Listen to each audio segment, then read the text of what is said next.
In order for us to actually meet the demands of the energy transition, we are actually going to need more minerals and metals. Canada actually stands to be the global leader in mining technology. So it's an area for Canada to win. What's your name and what do you do? My name is Charles Chamirai Nyabeze, and kind of two roles in the mining industry. I'm the VP for Business Development and Commercialization with the Center for Excellence in Mining Innovation, and I'm also the Network Director of a program that we run at SEMI, and the program is called MICA, Mining Innovation Commercialization Accelerator.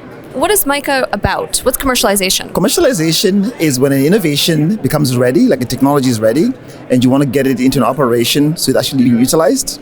We call that the commercialization of the technology. And what determines when a technology is ready to commercialize? There's something called the TRL scale, and the TRL scale sort of tells you that you get through this piloting phase, demonstration phase, and then once you get it validated through a pilot project or demonstration project, then that technology sort of passes through the technology readiness level stages and gets into the commercialization. So I would say, look, technology is ready when it's performing the function that it's intended to perform and is ready for scale up. Say I'm a student, I want to get involved and bring good ideas forward and solve big problems.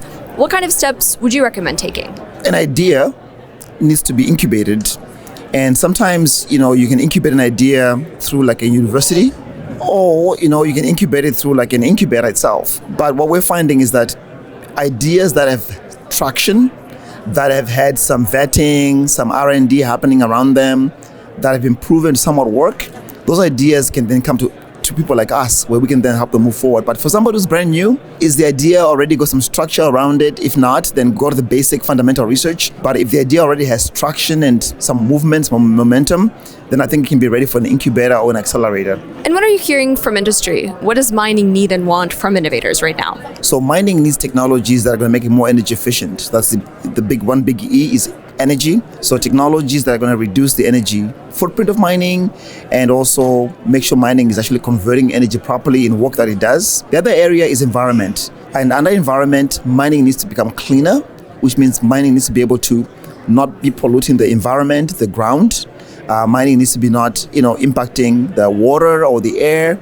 So we need technologies that are going to let mining have that positive impact on the environment, or a more benign impact on the environment. That's another E. Then another area is productivity. The mining industry needs to be more productive. The productivity of the mining industry has gone down over the years. Now that we have automation and technology that are coming up, we can now start to see some light at the end of the day, a tunnel, for when mines can be more productive, so that they can be more cost effective. Then the other area is mining needs to become smarter. So what we're looking at is the digital piece, where mining needs to take in that AI, that machine learning, incorporate those kinds of technologies. That's that angle of the digital piece. So kind of four main areas. The current trends in mining are telling us that we also need to pay attention to enabling technologies for critical minerals, enabling technologies for circularity in mining, and then also enabling technologies for things like the ESG, where we are looking at making sure mining has a positive impact on not only the environment, but the people as well, the communities. What are critical minerals exactly?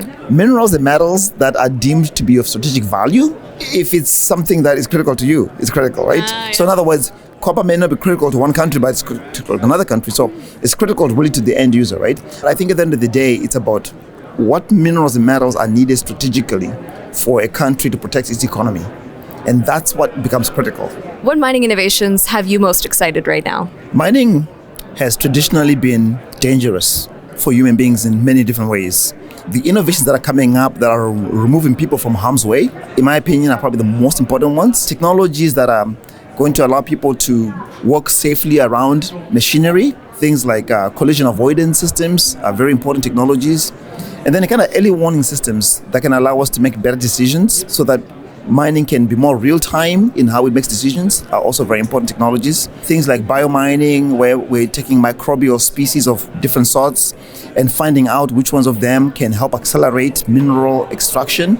That's a really cool area. Then another really super exciting area is the lessons we're learning from, example, things like space mining technologies. Ruggedization of equipment or redundancies in operations. We're learning a lot of that from the space mining industry. So there's this kind of cross-pollination that's happening between mining and other industries, and that's a really cool area as well. Any technology that reduces the amount of water that mining uses is also really super important. What do you wish more decision makers, federally or provincially, realized about mining? In order for us to actually meet the demands of the energy transition, low carbon transition, we are actually going to need more minerals and metals, which means that we need our governments to invest more in the technologies that can allow us to mine in a cleaner way, right? We can't produce the volume of minerals and metals using legacy mining methodologies and technologies because they're not as clean. In fact, Canada actually stands to be the global leader in mining technology because it's an area where we've got the expertise, and it's an area where we have the broad range of mining types across our country. So we actually can develop all these amazing technologies in Canada and then export them globally. So it's an area for Canada